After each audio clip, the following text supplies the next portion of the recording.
Muito obrigado. Oi para todo mundo. Eu sou o Juan, eu sou biólogo e sou parte do Observatório Ambiental.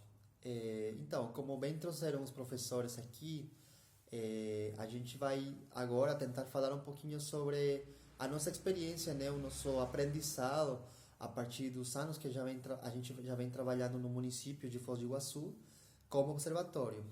Então, eu não sei se vocês estão aqui já vendo a apresentação nas suas telas, eu acho que sim, mas eu coloquei o título, né, como a ciência como instrumento de transformação local, né? Então, como eu falei, eu sou biólogo, eu sou parte do programa de pós-graduação em biodiversidade neotropical, e a primeira coisa que eu trouxe, né, como elemento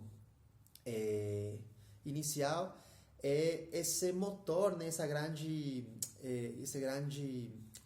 motivação que a gente teve quando começou a trabalhar como uma equipe, como um grupo, né? Que é tentar entender e questionar esse papel que tem o homem hoje em dia no mundo, né? Qual que é o seu lugar nesse espaço e nesse tempo e o que traz necessariamente a questão do conceito de espécie, né? O conceito de espécie e a nossa relação identitária com esse mundo natural.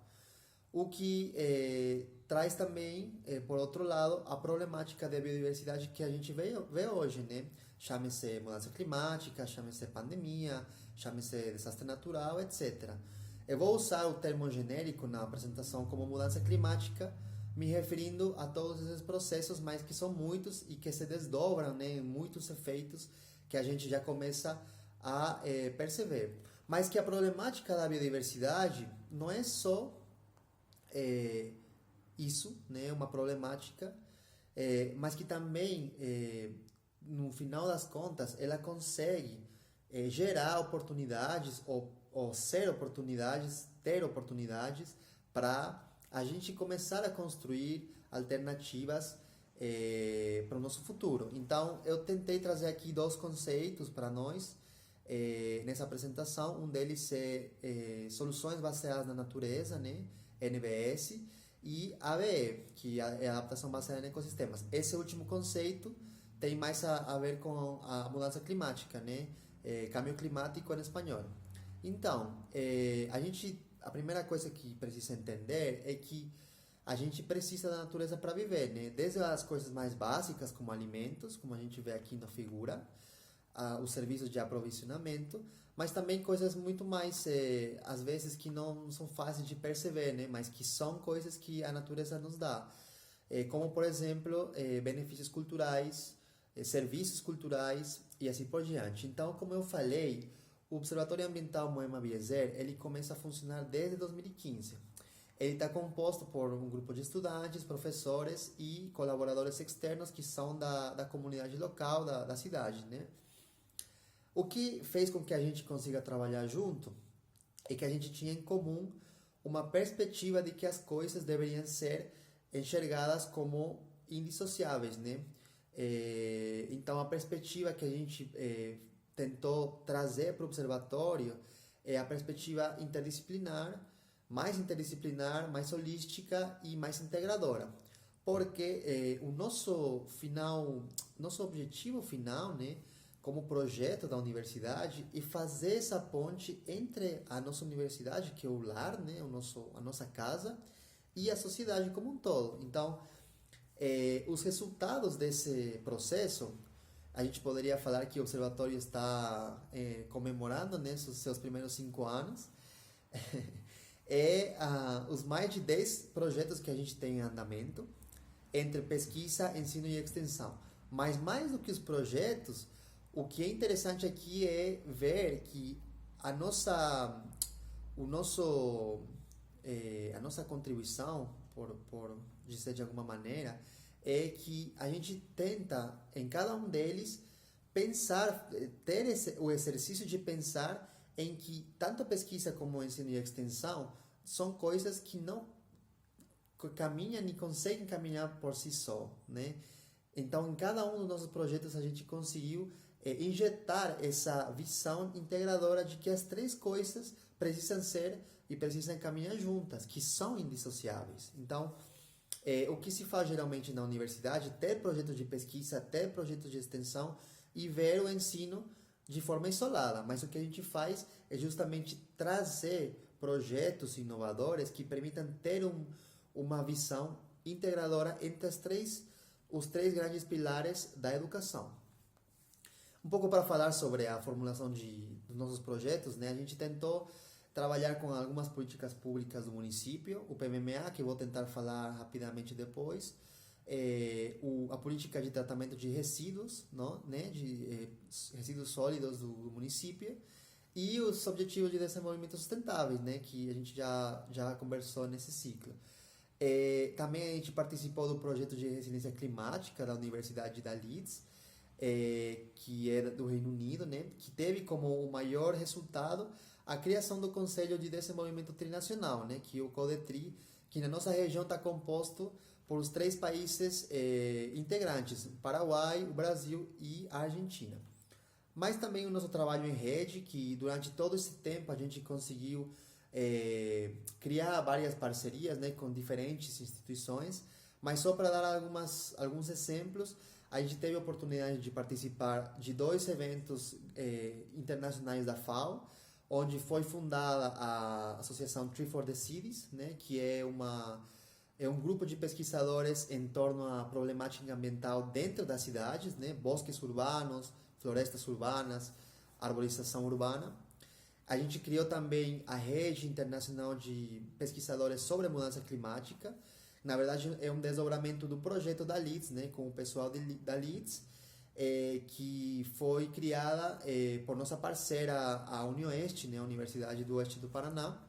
Inclusive, eu cumprimento a professora Irene, que é a grande impulsora dessa rede, que hoje já está criada, está consolidada e está trabalhando com vários projetos com pesquisadores do mundo todo.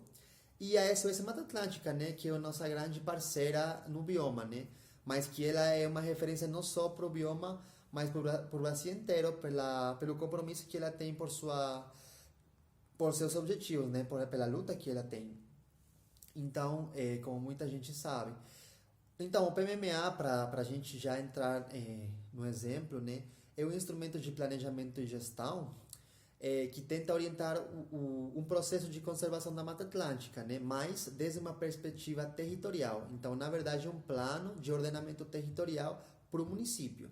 Ele faz cumprir a Lei da Mata Atlântica, que é uma lei muito importante no Brasil, de conservação do bioma, mas a escala municipal.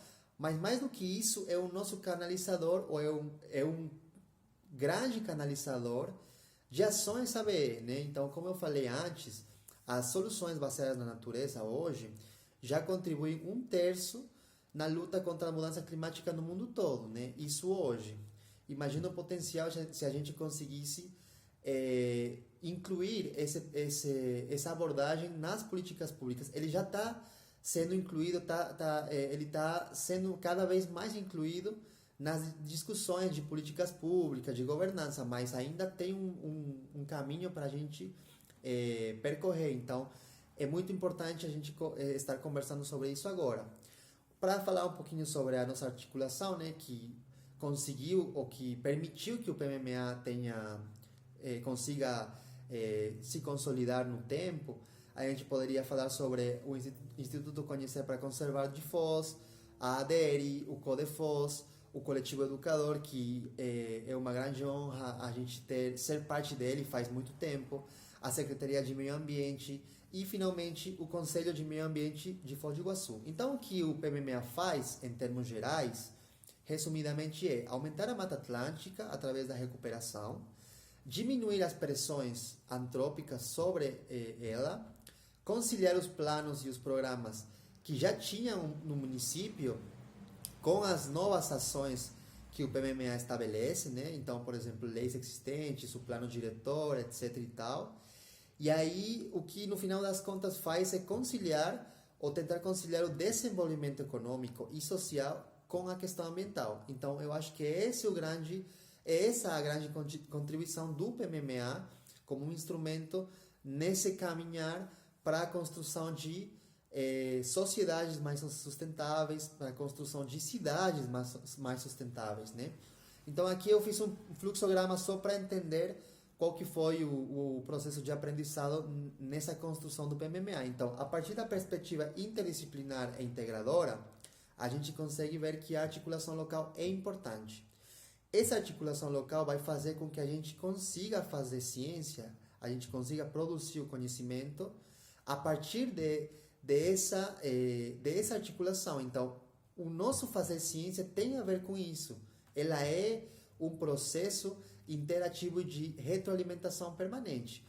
Por isso, a produção científica vai ter um desdobramento natural na contribuição do empoderamento social, que eu acho que o grande conceito aqui que a gente precisa frisar, né? O empoderamento social como um dos grandes aprendizados do nosso processo. E o outro que eu queria comentar é a transescalaridade. Então, tudo que a gente faz hoje aqui no nosso cotidiano, ele afeta, ele vai ter um grau de impacto numa escala maior, né? Numa escala global.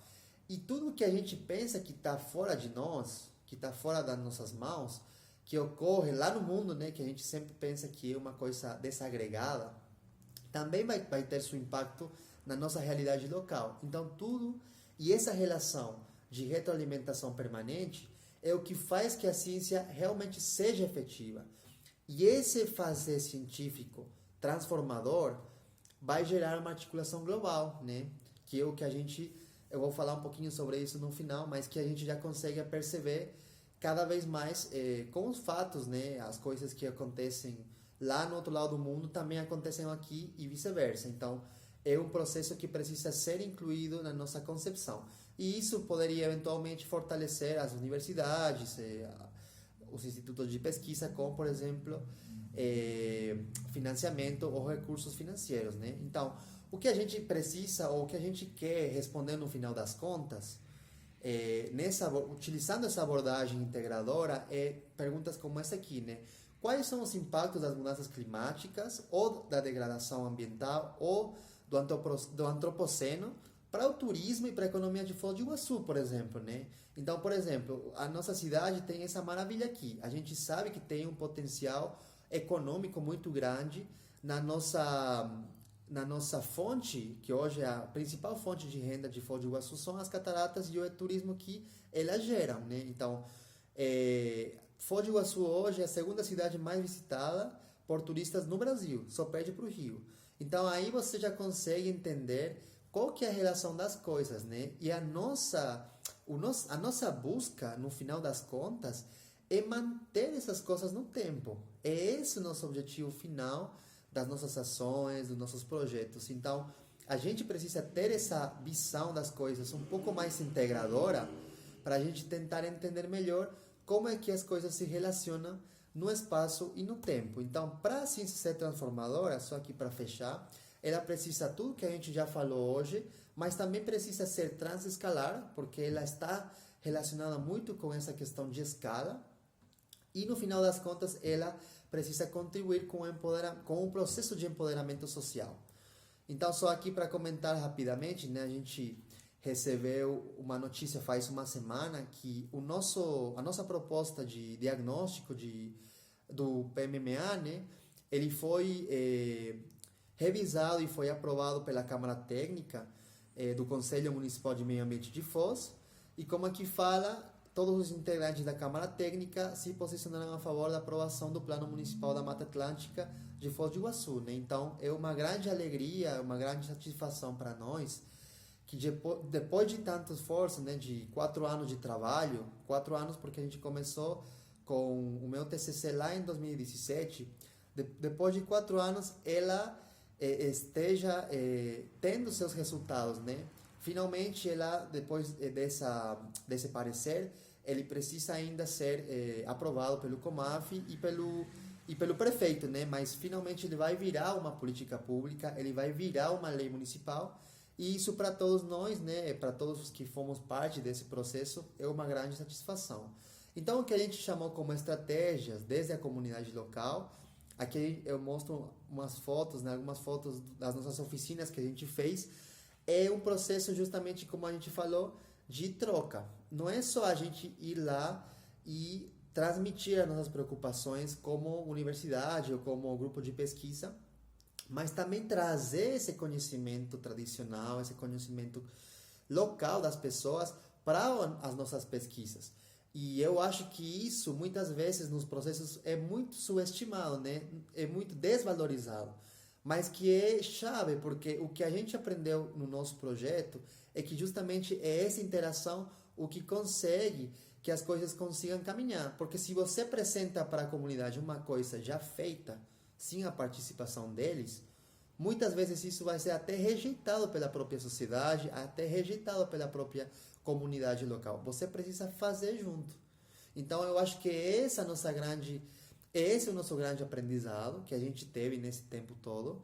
E eu acho que a gente leva para daqui para frente para sempre, né? Porque a gente viu nas nossas próprias mãos, né, com nossos próprios olhos, como esse processo é importante. Então, só para fechar aqui, eu trouxe aqui um processo de transescalaridade. A gente conseguiu com uma parceria com a Associação Nacional de Órgãos de Meio Ambiente do Brasil e a Pronatura, que é uma associação civil lá do México, a gente conseguiu entrar num projeto financiado pela Euroclima, né? Então, basicamente, a gente tem um projeto transescalar agora em 7 cidades entre o Brasil e o México. A gente tem a contribuição da União Europeia de 1 milhão de euros, né, que mais ou menos vai dar entre 4 a 5 milhões de reais, dependendo da moeda, né, do câmbio. E a gente tem o período de implementação desses projetos, dessas ações, de 32 meses. Então, a gente tem um pouquinho mais de 2 anos para a gente conseguir pensar, e a gente inclusive agora está nessa etapa, né, de pensar as ações que vão ter esse foco na adaptação, utilizando a biodiversidade local. Então, é esse o grande desafio, mas que é um desafio que a gente precisa começar a empreender, porque cada vez mais a gente vê como que a gente faz no entorno local, como que a gente gera, tanto positivo como negativamente, no nosso dia a dia, tem um impacto global, tem um impacto transescalar maior, né? Numa escala maior. E esse projeto aqui é um bom exemplo disso. Então, o que a gente fazer no município de Foz do Iguaçu vai ter uma implicância muito maior ao nível regional na consolidação desse projeto como um todo, que tem uma expectativa muito grande, né? Então, era isso que eu queria falar. Eu acho que eu passei aqui um pouquinho do tempo, mas eu fico disponível para qualquer dúvida, né, que alguém tenha no final, eventualmente, ou no grupo do bate-papo que a gente criou para esse ciclo formativo que a gente fez. Então, muito obrigado e até uma próxima oportunidade.